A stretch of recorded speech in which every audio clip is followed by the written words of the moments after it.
ఫిరోజ్ గారు చెప్పండి, ఏదైతే వక్ఫ్ ల్యాండ్ దానికి సంబంధించిన ఏదైతే చట్టం అయితే చేసింది సెంట్రల్ గవర్నమెంట్, దాన్ని ఎలా చూస్తారు? అసలు దాంట్లో ఉన్న లోటుపాట్లు ఏంటి? ఇప్పుడు మొదటి నుంచి కూడా వక్ఫ్ బోర్డు అనేది కొంతమంది ఆధిపత్యం కింద ఉండిపోయిన ఆస్తులు. అందులో చాలా ఆస్తులు ఇవాళ వక్ఫ్ బోర్డుకి లేవు, అన్నాక అర్థమయ్యాయి. ఎవరో ఒకటి వాళ్ళ స్వార్థం కోసం దాన్ని అడ్డు పెట్టుకొని ఎవరో ఒకటికి లీజుకి ఇచ్చి దాని మీద వచ్చే సంపాదనతో బతికిన వాళ్ళు కొందరైతే కొంత దాన్ని అన్యాకరణం చేశారు. అంటే వాళ్ళ ఆస్తులు కూడా దాదాపు వక్ఫ్ బోర్డు చేతిలో లేవు.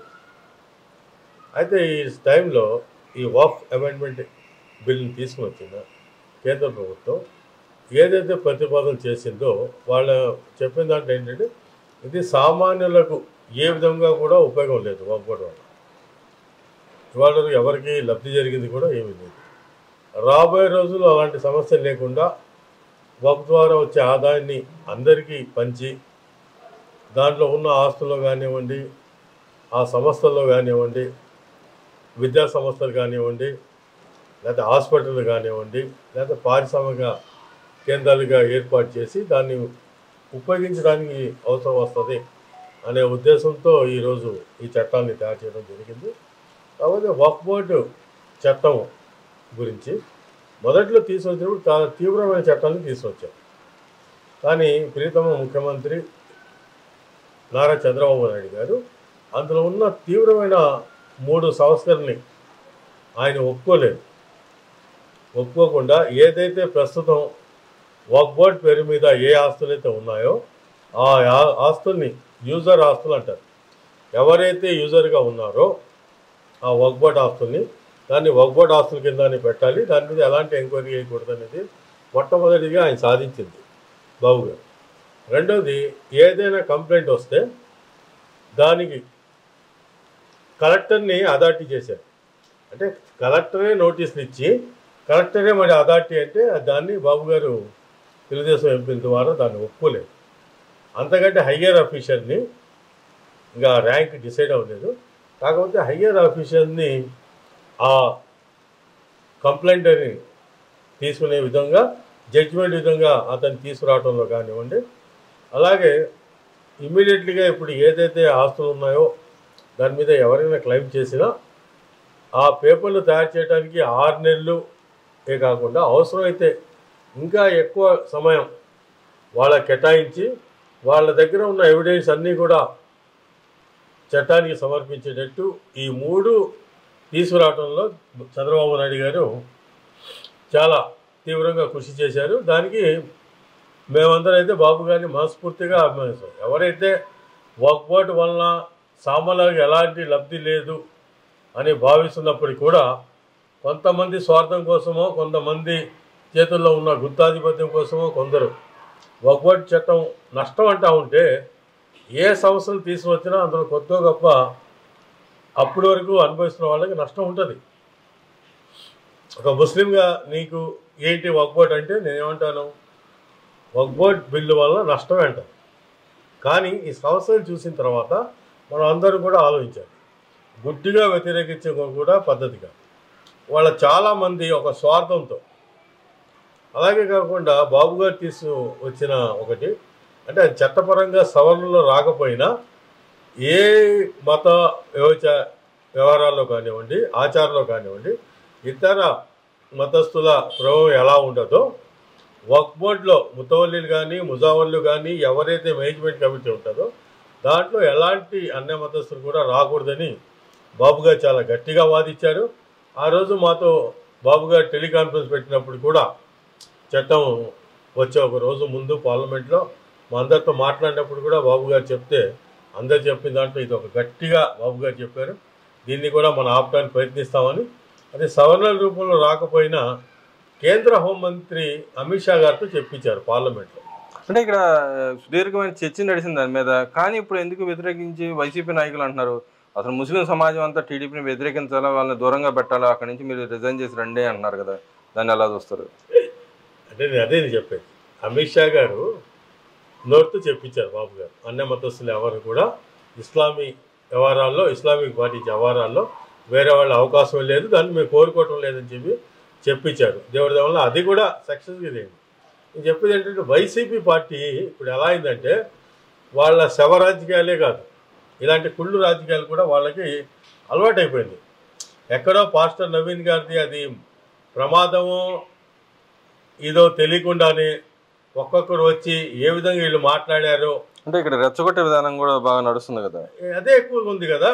నేను మాట చెప్తున్నాను అండి, ఒక్కోటి వల్ల నాకు తెలిసి లాభం పొందే వాళ్ళు కూడా మామూలుగా దాదాపు 20 కోట్ల మంది ముస్లిమ్స్ ఉంటే భారతదేశంలో నాకు తెలిసి 5 లక్షల మంది కూడా లబ్ధిదారులు ఉంటారు. ఒక నష్టపోయినా అదే స్థాయిలో నష్టపోయే వాళ్ళు ఉంటారు. కానీ మీరు చేసిన చట్టాలేంటి? ఆ రోజు సిటిజన్ అమెండ్మెంట్ యాక్ట్ గుడ్డిగా మీరు భారతదేశంలో ఉన్న ప్రతి ముస్లింల మీద కూడా ఎఫెక్ట్ అయ్యే దాన్ని మీరు గుడ్డిగా ఆ రోజు రాజ్యసభలో మీ ఓటింగ్ లేకపోతే బిల్లు పాస్ అవ్వదు అని తెలిసి కూడా మీ స్వార్థం కోసం మీ కేసుల గురించి మీకున్న భయాల గురించి సిబిఐ ఈడీ నుంచి తప్పించుకోవడానికి ఆ రోజు మీరు భారతీయ జనతా పార్టీ ప్రభుత్వానికి గుడ్డిగా మీరు మద్దతు ఇచ్చారు. మేము మద్దతు ఇచ్చామని దానికి అర్థం ఉంది. మేము ఎన్డీఏలో ఉన్నాం, ఎన్డీఏతో కలిసి పోటీ చేశాం కాబట్టి ఎన్డీఏలో ఉన్న భాగస్వామిగా మాకు కొన్ని పరిధులు ఉన్నాయి. కానీ మీరు ఆ రోజు ఏమీ లేదు కదా. ఆర్టికల్ 370కి మీరు ఏ విధంగా మద్దతు ఇచ్చారు? ఏ డిస్కషన్ లేకుండా మద్దతు ఇచ్చారే.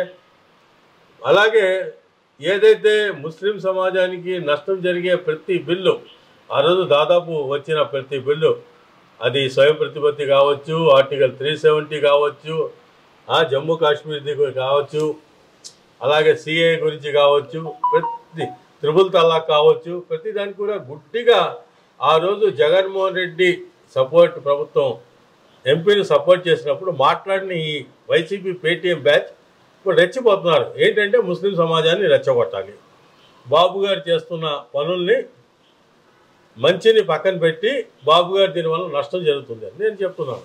నిజంగా నష్టం జరుగుతూ ఉంటే మనం జరుగుతున్న నష్టం ఏంటో ప్రభుత్వానికి తెలియపరుస్తాం. ఈ ఆంధ్ర రాష్ట్రంలో అయితే సెక్యులర్ భావాలు గల నారా చంద్రబాబు నాయుడు గారు ఉన్నంత వరకు ఏ మసీద్ మీద కానీ, ఏ దర్గా మీద కానీ, ఏ ఖబరస్థాన్ మీద కానీ, ఏ వక్ఫ్ ప్రాపర్టీ మీద కానీ ఎలాంటి దాడి జరగదు. దానికి తెలుగుదేశం ముస్లిం మైనార్టీ నాయకులుగా మేము హామీ ఇస్తున్నాం. మీరు చెప్పేది ఏంటి?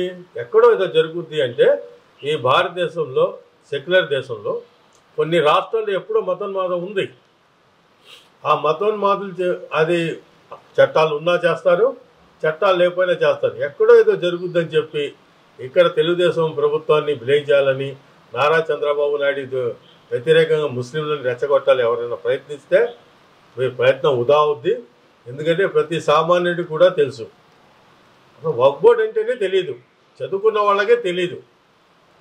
చాలామందికి వక్ఫ్ ఏంటి, వక్ఫ్ చట్టం ఏంటి, వక్ఫ్ ద్వారా లబ్ధి ఏంటి, ఎలా లబ్ధి పొందాలో కూడా తెలియదు. అలాంటి కొంతమంది లబ్ధిదారులు ఉన్నారో వాళ్ళే తెలుసు. ఒకవేళ నష్టం జరిగినా వాళ్ళకే ఎక్కువ జరుగుతుంది. ఇక్కడ ఇంకో మాట కూడా వాళ్ళు తీసుకొస్తున్నారు, వైసీపీ నాయకులు అంటున్నారు, రోజా కానీ అటుపక్క అంబటి రాంబాబు కానీ అంటున్నారు, ఏదైతే నిన్న షర్మిల గారు ప్రెస్ మీట్ పెట్టారో వాళ్ళ ఆస్తుల గురించి ఆమె ప్రెస్ మీట్ పెడితే దాన్ని కూడా డైవర్షన్ పాలిటిక్స్ కోసమే టీడీపీ వాడుకొని ఆమె తీసుకొచ్చి ప్రెస్ మీట్ పెట్టించారని చెప్పి మాట్లాడుతున్నారు. అసలు నిజంగా షర్మిల గారు నేను ప్రెస్ మీట్ పెట్టి వాళ్ళ ఆస్తుల గురించి మాట్లాడితే అది కూడా చంద్రబాబు నాయుడు గారు వెనకాల ఉండి ఈ వక్ఫ్ బోర్డు ఏదైతే చట్టం ఉందో దాన్ని డైవర్షన్ కోసమే ఆయన తీసుకొచ్చి మాట్లాడిస్తున్నారని చెప్పి అటు రోజా కానీ అంబటి రాంబాబు కానీ మాట్లాడుతున్నారు. నిజంగానే అసలు దానికి దీనికి సంబంధం ఉందంటారు? అసలు నేను మాట చెప్తాను, ఒకవేళ షర్మిల మాట్లాడిన మాటల్లో ఈ ఆంబోతు రాంబాబు కానీ జబర్దస్త్ ఆంటీ రోజాకు కానీ అంత తప్పేమనిపించింది? ఆమె జగన్మోహన్ రెడ్డి యొక్క నిజ స్వరూపాన్ని తెలియపరుస్తుంది. ఏది తన సొంత కుటుంబాన్ని ఏ విధంగా ద్రోహం చేశాడు, కన్న తల్లి మీద ఏ విధంగా కేసులు పెట్టాడు, ఇవన్నీ కూడా ఆమె వ్యక్తిగతంగా మాట్లాడుతుంది. ఆమె కూడా ఈ వక్ఫ్ అమెండ్మెంట్ యాక్ట్కి వ్యతిరేకంగా ఆమె కూడా పోరాడుతుంది. దాన్ని అన్ని పక్కన పెట్టి అంటే వీళ్ళు ఎలా తయారైపోయారంటే వీళ్ళకు సిగ్గుశరం వదిలేశారు. మంచి మానవత్వం లేదు. ప్రతి దానికి కూడా ఎగబట్టం, తిరగబట్టం, నోరుంది కదా అని నోరేసుకొని పడిపోవటం, ఇది వాస్తవాలు కాదు. డైవర్ట్ పార్టీ చేయడానికి ఏముంది? మేము మీలాగా లోక్సభలో ఒకలాగా రాజ్యసభలో ఒకలాగా ప్రవర్తించలేదే. ధైర్యంగా చెప్పాం, ఆ బిల్లుకు మద్దతు ఇస్తున్నామని చెప్పి ఆ విధంగానే ఓట్లు వేసాం. మీరేమో లోక్సభలో ఒకలా చేశారు, రాజ్యసభలో విప్ ఇవ్వకుండానే విప్ ఇప్పించామని చెప్పి దొంగ పేపర్లు పొడి చేస్తారు. మీ రాజ్యసభ సభ్యుల్లో చాలామంది ఆ బిల్లుకు మద్దతుగా ఓటేశారు. ఇవన్నీ కప్పిపుచ్చుకోవడానికి ఇలా నోరున్న ఆంబోతుల్ని, ఈ నోరున్న ఆంటీల్ని రోడ్డు మీద తీసుకుని వచ్చి మీరు అబద్ధాన్ని నిజం చేయాలనుకుంటే ఇది జరగదు. అంటే ఇక్కడ ఆయన ఏదైతే ఆఫీస్ ఉందో, సాక్షి ఆఫీస్ కానీ, సాక్షి టీవీ ఆఫీస్ కానీ, వక్ఫ్ బోర్డు అదే ఇలాంటి వాళ్ళకి నష్టం. ఎవరైతే ఇక్కడ కబ్జా చేశారు కాబట్టి వాళ్ళకి వస్తుందని భయంతో ఈ విధంగా మాట్లాడతారు. ఎంక్వైరీ చేయాలి. ఇప్పుడు నేను చెప్పేది చట్టంలో ఉన్న ఒక మంచి ఇది ఏంటంటే వక్ఫ్ ట్రిబ్యునల్ ఏర్పాటు చేసి ఏ ఆస్తులు అయితే అన్యాయకాంతం అయ్యాయో ఆ ఆస్తుల్ని మళ్ళీ తిరిగి తీసుకునే వెసులుబాటు ఉంటుంది, ఆ ఆస్తుల్ని కాపాడుకునే వెసులుబాటు ఉంటుంది. అలాగే కొన్ని ఆస్తులు ఏవైతే వక్ఫ్ బోర్డు కాని ఆస్తులు ఏదైనా ఉంటే దానికి ప్రాపర్ పేపర్ లేకపోతే ఆ ఆస్తులు కూడా కోల్పోవాల్సి వస్తుంది. కాకపోతే ఇవన్నీ కూడా దృష్టిలో పెట్టుకొని దీని అన్నిటి కూడా సాక్షి హైదరాబాద్ ఇది వక్ఫ్ బోర్డ్ ప్రాపర్టీ అని చెప్పి మనం 3 రోజుల నుంచి మనం వింటున్నాం. ఇలాంటి వాళ్ళందరూ కూడా నష్టపోతారు. కాబట్టి ఏదో విధంగా ముస్లిం సమాజాన్ని రెచ్చగొట్టాలనుకుంటే తప్పు. ఇవాళ కూడా చెప్తున్నాం, నిజంగా ముస్లిం సమాజానికి ఇది నష్టం జరుగుతుంది. ఈ వక్ఫ్ బిల్ తేవటం వల్ల ఈ నష్టం జరుగుతుందంటే దాని మీద పోట్లాడదాం. ఈ రాష్ట్రంలో ఎలాంటి నష్టం జరగకుండా ఎలా కాపాడుకోవాలో బాబు గారితో మాట్లాడదాం. ఈ ప్రభుత్వంతో మాట్లాడి ప్రభుత్వాన్ని ఒప్పిద్దాం. మీరు రండి అందరు కలిసి. ఏంటంటే వ్యక్తిగతంగా ఒక ముస్లింగా నీ అభిప్రాయం ఏంటి అంటే నేను గుడ్డిగా చెప్తాను అదే మాట, వక్ఫ్ బిల్ నాకు ఇష్టం లేదని. కాకపోతే సమాజం గురించి ఆలోచించినప్పుడు మీరందరూ ఆలోచించండి. సో సామాన్యుడికి వక్ఫ్ బోర్డు గురించి తెలుసా? సామాన్యుడికి వక్ఫ్ బోర్డు వల్ల లాభం ఏంటి? ఒక దర్గాకో ఒక దీనికో 200-300 ఎకరాలు ఉంటే దాన్ని ఎవరు బాగుపడుతున్నారు? సామాన్య ముస్లింలకి దానివల్ల జరుగుతుంది ఏంటి? ఇవన్నీ కూడా పబ్లిక్ డిమాండ్లో మాట్లాడదాం. మీరు రెచ్చగొట్టినవి కూడా చాలామంది నిరుపేదలకి వాళ్ళకి రాబోయే రోజుల్లో అక్కడ ఈ వక్ఫ్ ఆస్తుల్ని ప్రభుత్వ పరంగా కూడా తీసుకొని నేను కూడా ప్రభుత్వాన్ని మేము కూడా కోరుతున్నాం. మంచి హాస్పిటల్ కట్టించండి ముస్లిం కమ్యూనిటీ కోసం, మంచి ఇల్లు కట్టి వాళ్ళ సంక్షేమం గురించి మీరు వాడాలని చెప్పి ఏ ఉద్దేశంతో మీరు తీసుకొచ్చారో ఆ ఉద్దేశం నెరవేరేటట్టు ప్రభుత్వం వక్ఫ్ బోర్డు కృషి చేయాలని చెప్పి నేను మనస్ఫూర్తిగా కోరుకుంటున్నాను. అదేవిధంగా జగన్మోహన్ రెడ్డి గారు అంటున్నారు, మొన్న ఏదైతే వాళ్ళ పార్టీ ఇంటర్నల్ మీటింగ్లో మాట్లాడుతున్నారు, చంద్రబాబు నాయుడు అయిపోయింది, ఆయన క్లైమాక్స్ చేరింది ఆయన పరిపాలన, ఈ 11 నెలల పరిపాలన ఆయన ఇస్తానని ఏ ఒక్క హామీలు నెరవేర్చలేదు, నిబద్ధత మాట మీద నిబద్ధత లేని వ్యక్తి, మళ్ళీ మోసాలు చేస్తున్నాడు, డబ్బులు లేవని చెప్పి ఇప్పుడు చెప్తా ఉన్నాడు. ఆయన ఇంకా వచ్చేది మనం 3 సంవత్సరాల మందే పరిపాలన, దాన్ని రెడీగా ఉండండి అని చెప్పి మాట్లాడుతాను. దాన్ని ఎలా చూస్తారు? చంద్రబాబు నాయుడు గారు మాట ఇచ్చి ఏ పథకాల గురించి అయితే మాట్లాడారో అందులో తిప్పి మనం చెప్పే అవసరం లేదు.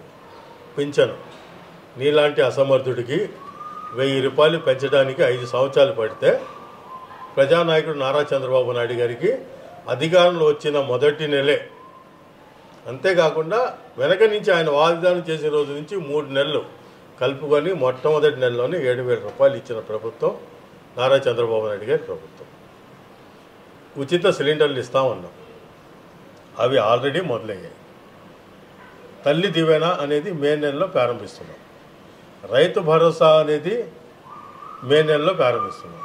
అంటే దాదాపు సూపర్ 6లో ఈ 4 ఆల్రెడీ రన్నింగ్లో వచ్చేసాయి. దాన్ని ఎట్టి బస్సు కూడా బాబు గారు ఏం చెప్తున్నారు, 10 లక్షలు ఈ అసమర్థుడు నీ నమ్మి ఈ రాష్ట్రాన్ని అప్పచెప్పినందుకు 10 లక్షల కోట్లు అప్పు చేసి ఈ రాష్ట్రాన్ని సర్వనాశనం చేసి వెళ్ళిపోయాడు. కాబట్టి నాలాంటి సమర్థుడికి కూడా ఆర్థిక వ్యవస్థని నేను ఏ విధంగా కాపాడాలని తెలిసినప్పటికీ కూడా నాలాంటి వాడికి కూడా కష్టం అవుతుంది అంటున్నాడు. ఆయన ఏమంటున్నాడంటే ఇన్ని అప్పుల వలన ఈ రాష్ట్రాన్ని మళ్ళీ గాడిలో పెట్టడానికి కష్టం అవుతుంది అంటా ఉంటే దానికి ఈయనేమంటాడు, సంపాదన చేతగాక సంపాదన సృష్టించలేక సృష్టిస్తా అన్నాడు. అంటే సృష్టించడానికి సమయం పడుతుంది, ఆ సమయంలో నేను సృష్టించి తీరుతాను, అది పేదలకు పంచుతాననే మాట ఆయన చెప్తా ఉంటే ఈయన నిద్ర లేస్తే కళ్ళు మూసుకుంటే 3 సంవత్సరాలు అయిపోతాయి, ఏదో మూసుకుంటే 4 సంవత్సరాలు అయిపోతాయని మాట్లాడే ఇలాంటి అసమర్థుడు జగన్మోహన్ రెడ్డి మాటలు ఎవడైనా నమ్మే పరిస్థితి వాళ్ళు ఆంధ్రప్రదేశ్ ఉన్నారా అనేది నేను చెప్తున్నాను. ఒకవేళ చూడండి, అమరావతిని ఒకసారి వెళ్ళి చూద్దాం, ఇవాళ ఎలా పరిగెత్తుతుంది. పోలవరానికి వెళ్దాం, ఏవైతే ఇక ఈ రాష్ట్రంలో ఉన్న పరిశ్రమలు, ఒక అశోక లైలాండ్, టీసీఎస్ కానీ, ఒక్కొక్క కంపెనీ లోకేష్ బాబు ప్రయత్నం, ఈ రాష్ట్ర అభివృద్ధి కోసం చేస్తున్న ప్రయత్నాలు చూస్తూ ఉంటే ప్రకాశం జిల్లాకి ఎంత పెద్ద వరం అది, రిలయన్స్ది గ్యాస్. కానీ అది కూడా మేము కొబ్బరికాయ కొట్టా మళ్ళీ వీళ్ళు కొబ్బరికాయలు కొడుతున్నారు అంటున్నాడు కాదు. ఈ ప్రతిదీ కొబ్బరికాయ కొట్టేసాడు ఈయన. పోలవరం పూర్తి చేశాను నేను కొబ్బరికాయ అంటే మామూలు పోతిరెడ్డి పాడుకి కొబ్బరికాయ కొట్టాడు. మాకు చాలా ఉన్నాయి. ఈయన ఏమీ చేయకుండా మన కుప్పం చూసాం కదా, సినిమా సెట్టింగ్ వేసి ఈయన పేరపదం చేసి జాతికి అంకితం చేసిన రెండో రోజు సినిమా షూటింగ్ అయిపోగానే ఎలా అయితే వ్యాన్లు వేసుకుని వెళ్ళిపోతారు అంటే అది ఒకటండి, వీళ్ళకి సిగ్గు లేదు, వీళ్ళకి అభిమానం లేదు, వీళ్ళకి రాష్ట్రం మీద ప్రేమ లేదు. వీళ్ళకి కావాల్సింది ఒకటే, అధికారం కావాలి, మళ్ళీ తొందరగా అధికారంలో వచ్చేయాలి. తమ మీద ఉన్న ఈ కేసులన్నిటి కూడా కాకాని లాంటి వాడిని, కొడాలి నాని లాంటి వాడిని, అంబాజీ రాంబాబు లాంటి వాళ్ళని, రోజా లాంటి వాళ్ళని, పెద్దిరెడ్డి లాంటి వాళ్ళని, చెవిరెడ్డి లాంటి వాళ్ళని, వీళ్ళందరి రెడ్లని కాపాడేయాలి. మళ్ళీ రాష్ట్రాన్ని మళ్ళీ దోచుకోవాలి, అన్ని వ్యవస్థల్ని నాశనం చేసేయాలి. మళ్ళీ రఘురామకృష్ణరాజు లాంటి టార్చర్లని మళ్ళీ కొంతమంది మీద చేయాలి. అంటే ఏ ఆలోచన విధానం కూడా ఈయన మాట్లాడి ఏ మాట కూడా చూడండి. అంటే ఇక్కడ అభివృద్ధి చేస్తానని చెప్పడు, నేను వచ్చి లేకపోతే రాష్ట్రాన్ని బాగు చేస్తాను అనడు, నేను వచ్చి విద్యార్థుల జీవితాన్ని మారుస్తానని చెప్పడు, నేను వచ్చి పోలీసుల బట్టలు ఉడదీస్తాను, నేను వచ్చి తెలుగుదేశం నాయకుల బట్టలు ఉడదీస్తాను, నేను వచ్చి సెల్యూట్ కొట్టేస్తాను, పక్కింటి వాళ్ళు బట్టలు ఉడదీస్తాను అని ఈ బట్టలు ఉడదీసే కార్యక్రమం తప్ప ఈ అసమర్థుడికి వేరే కార్యక్రమం లేదు. నీలో విజన్ లేదు.